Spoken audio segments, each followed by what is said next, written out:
Today I'm making a simple 80% hydration sourdough loaf. If you're already a sourdough baker but you've been hesitant to push up that water content, don't be. It's much less scary than you think, and it's a secret to those soft custard-like interiors. Just look how happy it makes this guy. Go on, grab your dough scraper and let's get started.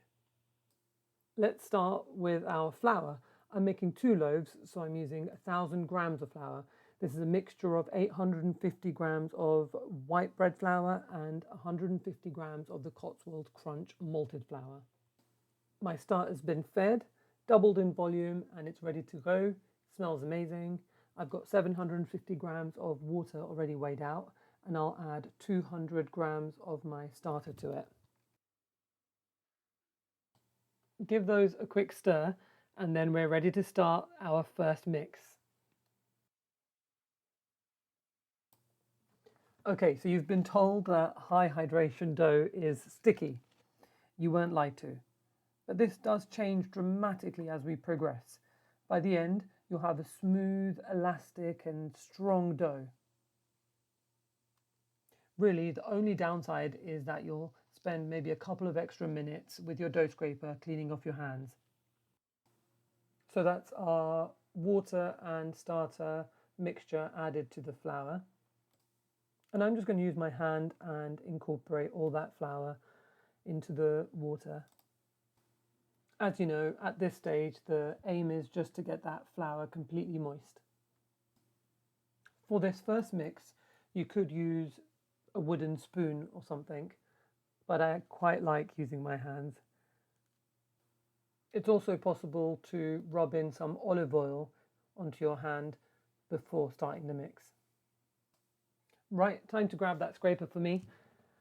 And just like that, we can cover our dough with a clean tea towel and we'll let it rest for about 40 minutes now.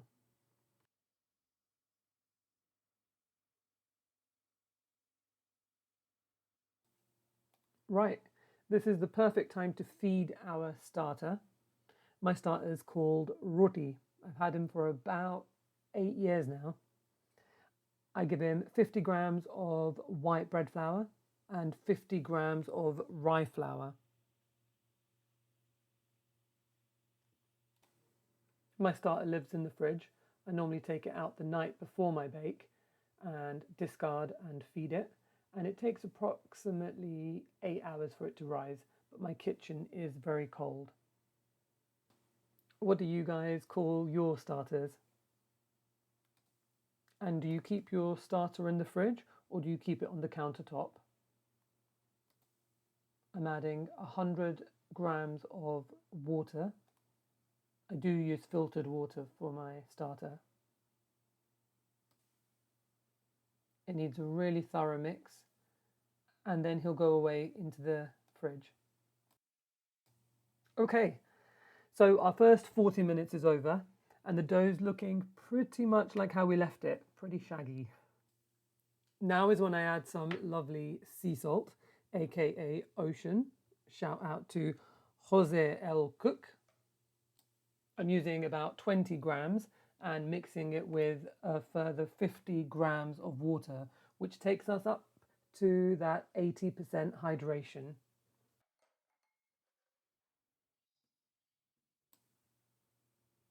Right, time to mix. I'm reaching off screen here to wet my hands, and that is the number one thing you can do to stop the dough sticking to your hand. Also, just use one hand. It's quite tempting to go in there with both your hands, but actually it's handy to keep one of them clean. Now, the purpose of this mix is to really incorporate that salt and that water evenly throughout our dough. So I'm pinching the dough, squeezing it, and using a claw action to fold it over. Just really get into that dough. By the way, I really recommend using these large metal restaurant grade mixing bowls. It'll last forever, they're super solid, and they just do a really great job for bread. This one easily takes a big enough dough for 4 loaves.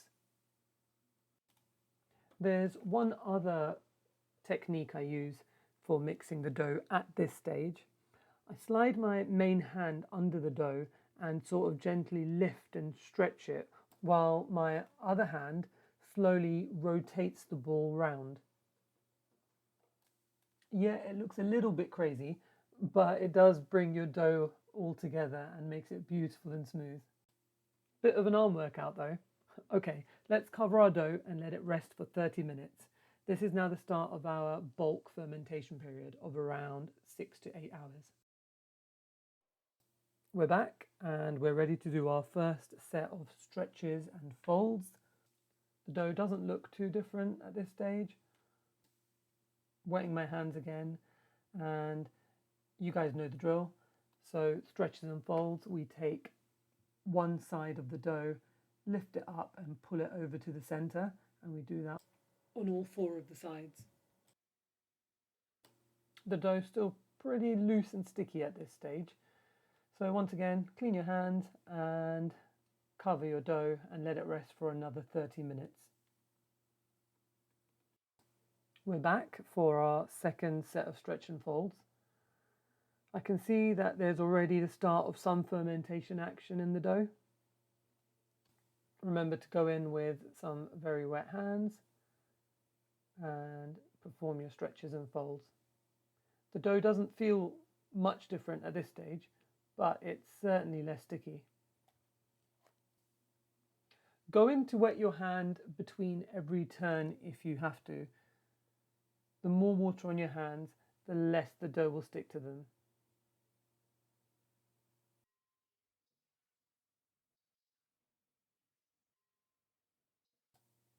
One more stretch for me, and then give your bowl a good scrape down.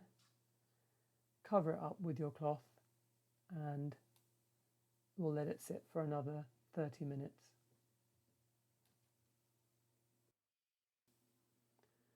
So I'm back. A quick outfit change because I'm actually halfway through a workout, but it's leg day, so I'm happy for the break. On to our third set of stretches and folds. I can feel a big change in the dough now. The gluten's really developing and the dough feels much firmer. You can see that it's really not sticking to my hands anymore either.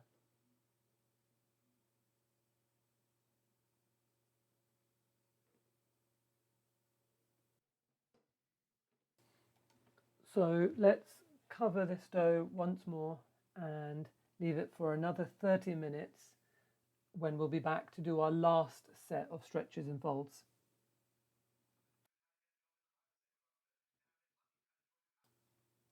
So it's been 2 hours now that our dough's been bulk fermenting, and we're back to do our fourth and last set of stretches and folds. The dough is an entirely different beast now. Check out how strong it is. It's not tearing when I'm stretching it. It's also holding its shape in the bowl. After these stretches, I'm going to leave my dough to finish the bulk fermentation for another 4 hours. We're looking for the dough to have about doubled in size. Now, how long the bulk ferment takes depends a lot on the temperature of your room. Now, in my freezing cold Northern Highland kitchen, I could really have taken this to up to the 6-hour mark. But as you can probably see from the fading light in the window, it was getting late, so I stuck to the 4 hours. So here we go. 4 hours later, I can see lots of signs of fermentation. There's bubbles all over the surface, and it's still holding its lovely domed shape. It's time to divide the dough, pre-shape it, and then final shape it. So first of all, I'm just going to tip the dough out onto an unfloured surface. Liberally flour the top of the dough, and then you can use your scraper to divide the dough into 2 equal pieces. The floured surface of the dough will become the crust of our loaves. You do see people using digital scales when they're dividing their dough, but I think we've got this.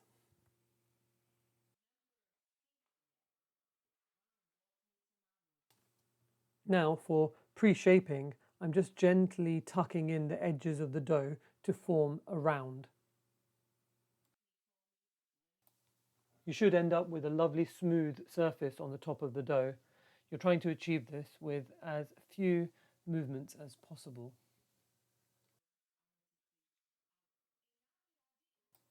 Now at this stage, I dust the top of both the dough rounds with some extra flour. You don't want the top drying out and forming a skin. We'll let the dough balls rest on our work surface for another 20 minutes now. Now, while the dough rests, I'll prepare my bannetons by liberally dusting both of them with flour. Back when I started making high hydration sourdough loaves, I did have a few near disasters with the dough sticking to my banneton cover. I've since learned a little secret. Don't wash your banneton covers. I know it sounds gross, but actually what happens over time is you sort of cure the cover and it basically becomes non-stick. Just remember to keep them in a really dry, clean place in between bakes. So 20 minutes has passed and both of the rounds have kept their lovely domed shape. So working with one of our rounds at a time, I've taken the first one, dusted it on top and then turned it over. Gently just stretch out the dough a little bit and then fold over the third of the dough that's closest to you towards the middle, then the left side over to the middle and the right side over to the middle, and then finally pull the side that's furthest from you over to the middle as you roll the dough ball over so that the seam is now facing down. You'll want to try and avoid the flour that's all over your bench at this stage. Now use your hands or your scraper to push and pull your dough across the surface, rotating 90 degrees after every push or pull. Repeat this motion until you achieve a tight, smooth skin on your dough and the seam has mostly closed up. Once again, flour the top of your shaped ball and then gently place it in your prepared banneton. You want the lovely smooth top facing down in your basket.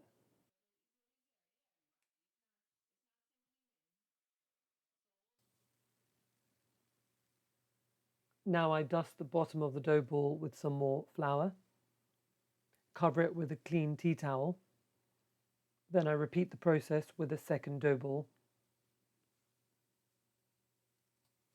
Both the bannetons get placed in the fridge overnight or for around 12 hours for all those lovely sour flavors to develop.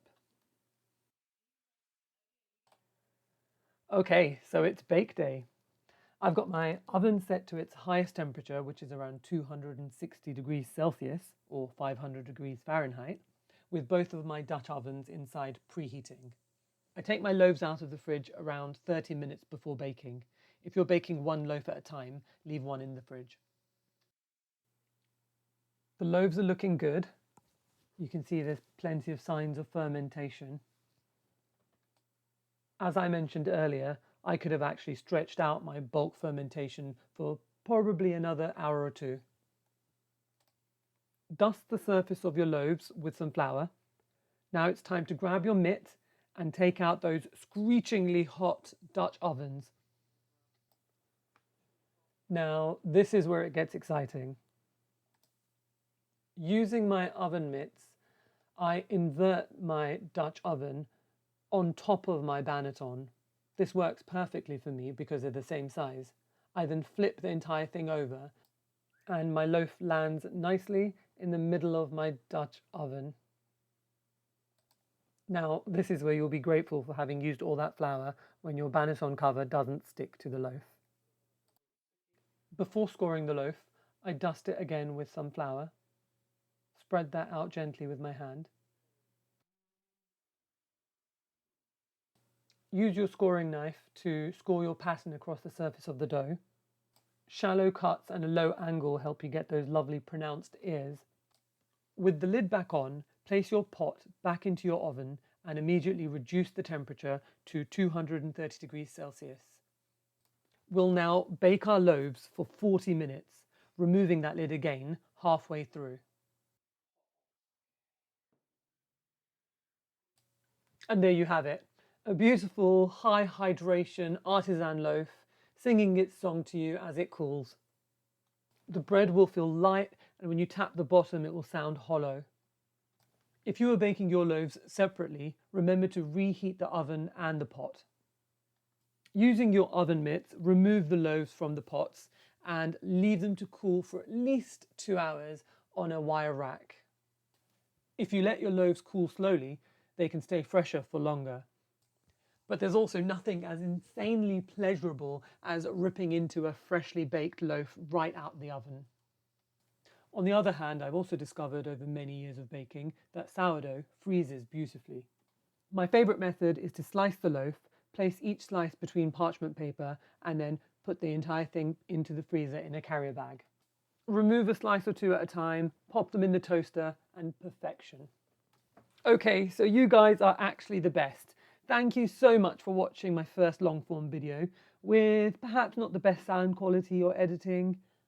Hopefully, as I gain a little bit of confidence and a little bit of skill, that stuff will improve.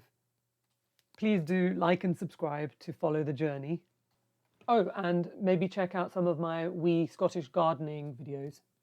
Well, I'm off to go and eat 2 loaves of bread, so thank you very much, and until next time.